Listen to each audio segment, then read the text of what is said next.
A very good morning to each and every one of you. Welcome to the Study IQ.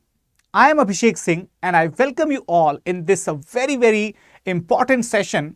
So dear students, as we all might be aware that in the yesterday's class, I started a new session for all of you where I was going to discuss with all of you some of the most memorable figures in the Indian history about whom we are not much aware, but they are a really important part of our culture. So today is the second part of this topic, that is, do you know these female saints of India? That is, do you know these female saints of India? So we will be discussing, today's lecture about Akka Mahadevi, All right, everyone. So I think you might have heard her name, Akka Mahadevi. Right? She is one of the most prominent figures among all these Shaivite saints. All right, everyone. So let us understand about her and let us see. But first of all, you need to see this picture. Does this picture show anything to you? You can see there is a king. Okay, there is a king and there are the servants and there is a princess probably with her open hair and almost semi-bared bodies, and that is actually the depiction of that time, that scene when Akka Mahadevi, she was forced by a king to marry him, right? But she denied and she discarded each and every possession, and that is the story which is depicted here. Now it is your duty to find out that where is this scene configured, where is this scene sculpted. All right. So all of those who have joined the session live with me, welcome to the session, guys, and a good morning to each and everyone. So let us get started with today's topic. So basically, if we talk about Akka Mahadevi, she was one of the earliest poets of Kannada literature, right? And also she was a very prominent person among the Lingayat sect. What is the Lingayat sect, guys? Lingayat sect is basically a very important Shaivite, right? A very important Shaivite sect, right? Where they worship Lord Shiva, right? Worship Lord Shiva in the form of lingam. Okay? In the form of lingam. Got it, everyone? So basically, they are the devotees who do not recognize any other god but only Lord Shiva as the sole and supreme Lord of this entire universe. All right, everyone. So if we talk about the origin and where this story come from, so basically the Western sources claim that her life is a little bit mysterious, not very clearly known. And there are a lot of mythological stories. There are, a lot of, you can say, folk tales among the people about her miracles, about her, accomplishments. However, if we go by the facts, then we can say that whatever information that we are having about Akka Mahadevi, that is through her 430 extant Vachana poems. Guys, remember this name, Vachan. Okay, Vachan. If you had seen the yesterday's lecture, do you remember the Vak? Do you remember the name Lal Vak? Everyone? Lal Vak. If you remember the Lal Vak related to Laleshwari, similarly, you need to remember the Vachana. Actually, not just Akka Mahadevi, but also Basavanna, right, the founder of the Lingayata sect, he also compiled the sermons, and his sermons were also compiled in the form of Vachana. So basically, what is the Vachan? Vachan or the Vachanas, they are the compilations of the sermons, of the preaches of the Lingayata saints. All right, everyone. So that is about the Vachanas. Now, if we talk about the term Akka, that why is she called as Akka? Akka means the elder sister. All right, the elder sister. So why is she called Akka? because that was an honorific name given to her by the great Lingayat saints such as Basavanna himself, such as Siddharama and Allama Prabhu. So basically, she was the one who actually had, established herself as one of the most leading debaters, as one of the most, honorable contenders among the Lingayata sect.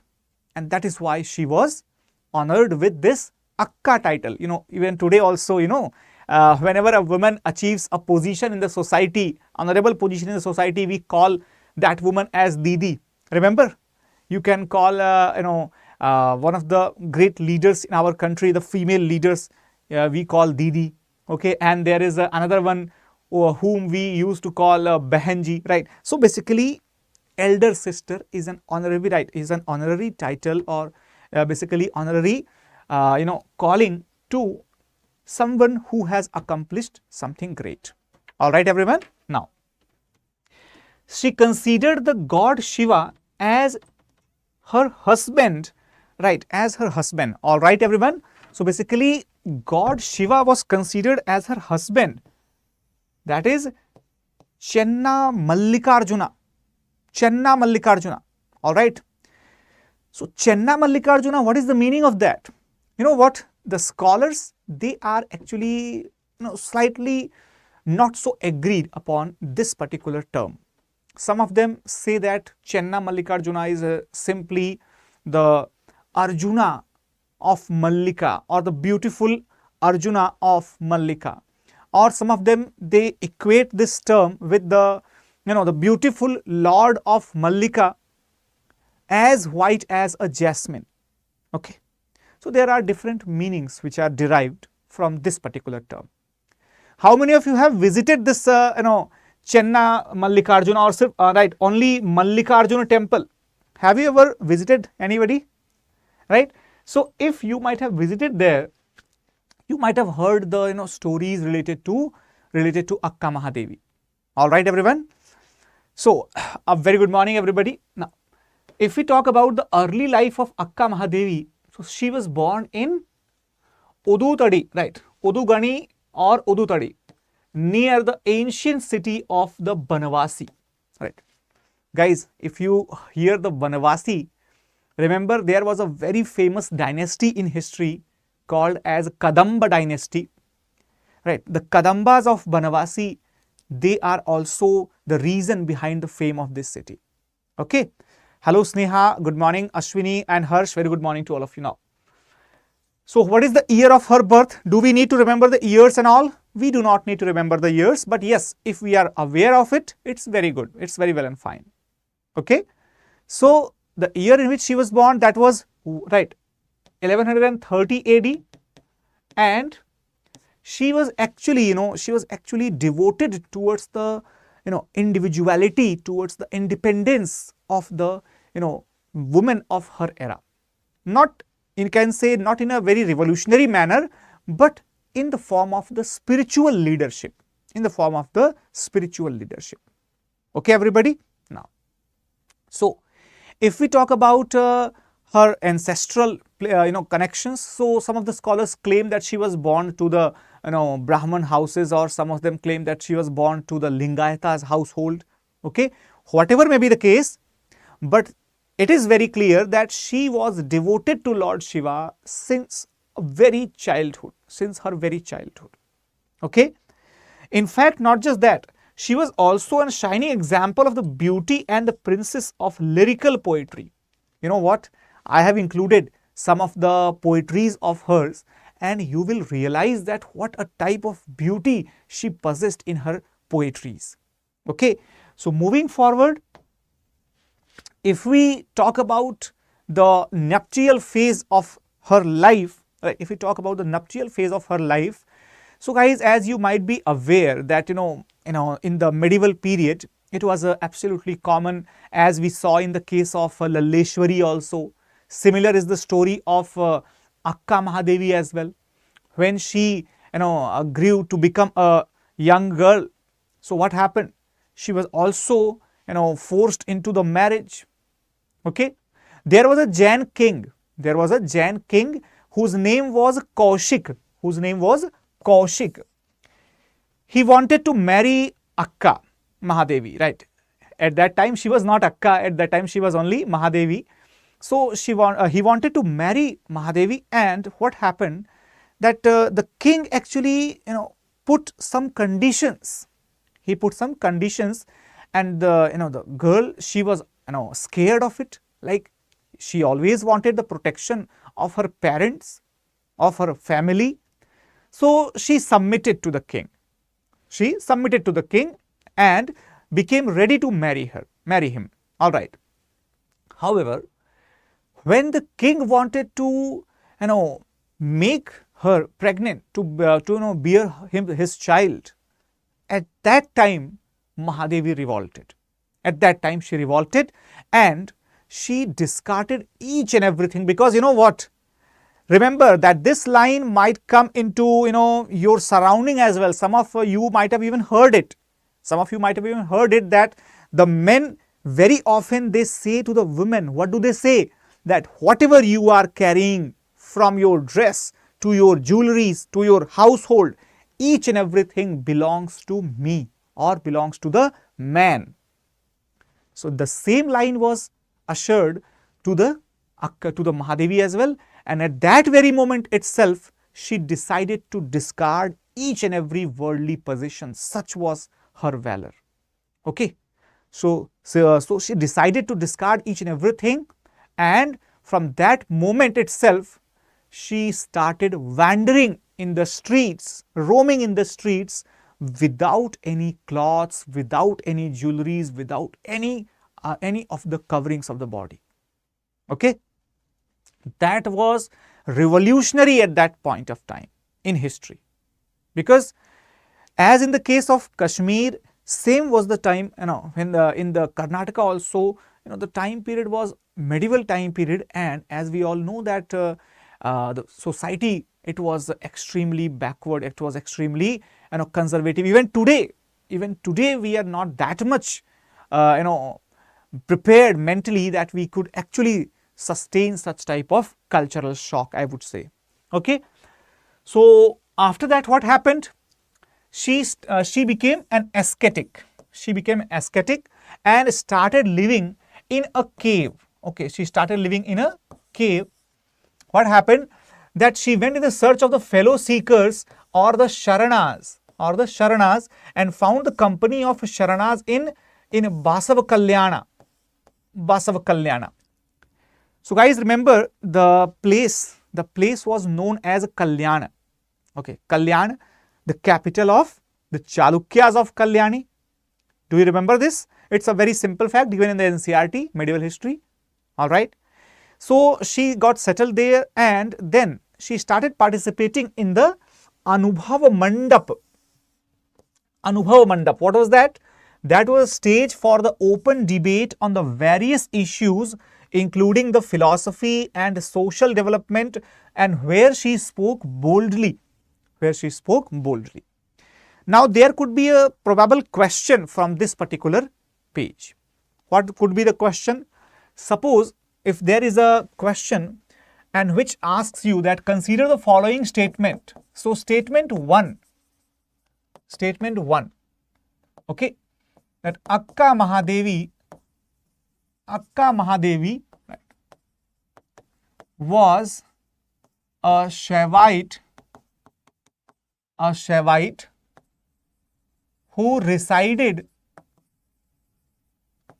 in the capital of Cholas. Okay. Statement 2, that she was a participant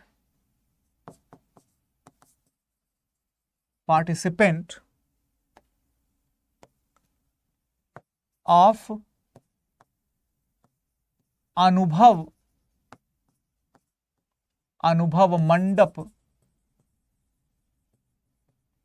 Mandap, which was a scholarly institution. Okay, so this could be a probable question or the type of question. All right, everyone, and you have to choose that which of the two statements are correct, right? So the options may be only one or the only two or both of them or none of them. Okay, so if we talk about the which of the statements are correct, so she used to live in the capital of Cholas. Are you sure? No, she used to live in the capital of the Chalukyas, not Cholas. So the first statement that becomes incorrect. That becomes incorrect. So, right, she used to live in the capital of Chalukyas. And then if we talk about the second statement, so she was a participant of the Anubhav Mandap, which was a scholarly institution. It was a scholarly group or institution, you can call it, right? So the second statement is absolutely correct. Okay. So the right answer would be the second statement is correct. Got it, everyone? So that is the nature of question which could be asked from this particular topic. Now moving ahead, and let us see further about her. She actually, the enlightenment that she had achieved, that was even tested. Like, it was not very ordinary thing that somebody used to claim that she or he has achieved the enlightenment. So when she claimed that she had achieved the enlightenment, it was tested by the president of Anubhav Mandap in the Kadal Sangam, right, whose name was Allama Prabhu. So now remember one more thing for your examination. Okay, you can simply note it down. Because there are several things which are coming out of these classes which might not be present in the regular books, but they are the important topics for your examination. Okay, so Anubhav Mandap, it was an institution of scholars of the Lingayat sect. That is very correct. However, her examination of the enlightenment, that was held at the Kadal Sangam. So there is another Sangam famous. The Lingayata Sangam took place at which place? This could be the question. Lingayata Sangam took place at the Kadal, right? At the Kadal. Okay, Kadal. Where is the Kadal? Kadal is also called the Kadali. Okay, where is that? So that is located, the Kadali one is that place where the Lingayata Sangam took place, and it was located in the Sri Shaila temple, Sri Sailam Mallikarjun temple, today's Andhra Pradesh, right? So that is the place where it was located. Okay, Sri Sailam. So this could be a question, right? Remember. So guys, as we all know that in her 20s, she attained the enlightenment. However, in the age of just 30 years, only in the age of 30 years, she had her last breath. Okay, so she merged with the divine in just the age of 30 years. Got it, everyone? Now, coming to the main thing, that is her contribution in the Kannada literature and history. All right, everyone? Now, so her presence in the Kannada literature and history. So she is actually a heroic and inspirational figure in the Kannada literature, as she took part in the gatherings of the learned men. Remember the term learned men. Not the women, not the people, but the men. Why? Because at that time, it was very rare for a woman to participate in some sort of scholarly event. That's the main thing. Okay? So the girls were not even getting educated, and she got not just the opportunity to learn, but to realize the essence of spirituality due to her devotion towards Lord Shiva. Got it? So she had actually compiled 430 vachanas in Kannada, right? And they are in the form of didactic literature. Okay? Didactic literature. Remember, what is the meaning of didactic literature? There are two types of literature. There are two types of literature: narrative and didactic. Okay, narrative means where you are simply telling a story. But didactic means what? Where the literature is in the nature of preachings. Okay, literature is in the nature of preachings, sermons, right? We might have gone through the Sangam literature. If anybody among you has studied the Sangam literature or about Sangam literature, you must have seen these two types. Okay, here also the literature is didactic in nature. That means it is in the form of the preachings, sermons, and over 300 of them, they feature in the Yogang Trividhi, right? What is the name? Yogang Trividhi. Okay, so that is the name of a textbook by the advanced sadhakas, the advanced sadhakas who prefer this textbook. What is the name of that textbook? Yogang Trividhi. This is another point to be noted down by all of you. Got it, everyone? So she uses the name Chenna Mallikarjuna to refer to the god Shiva, that we have already studied, that we have already seen. That Chenna Mallikarjuna is basically having multiple meanings that we have already discussed in the beginning of this class. All right. Apart from these things, if we talk about the nature of her literature,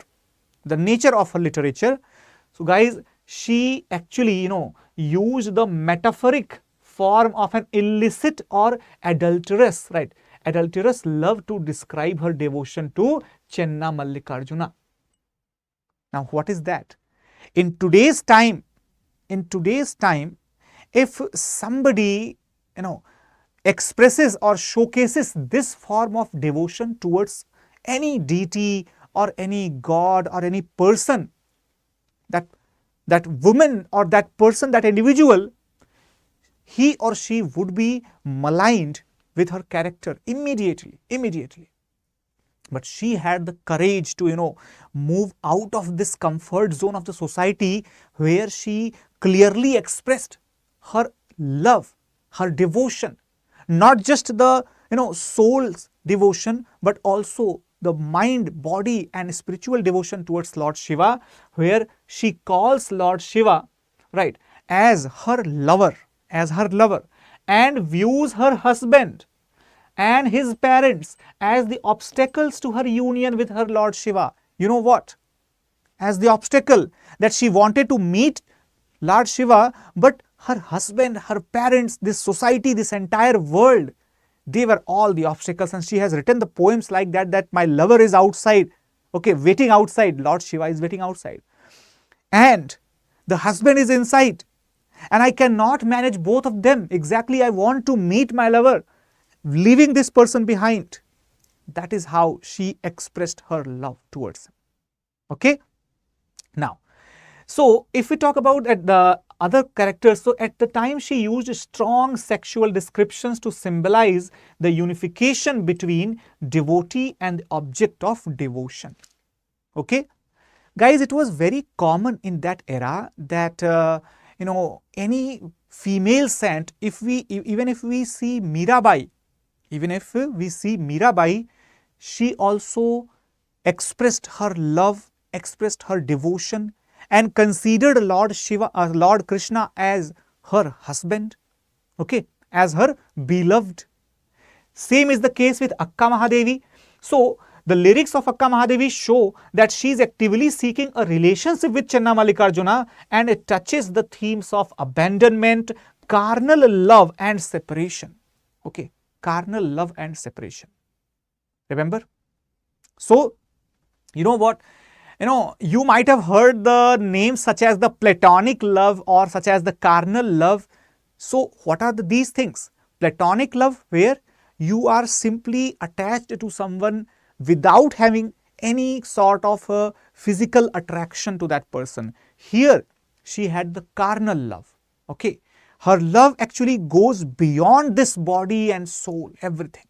That is how she was deeply, envisaged into the devotion of Lord Shiva.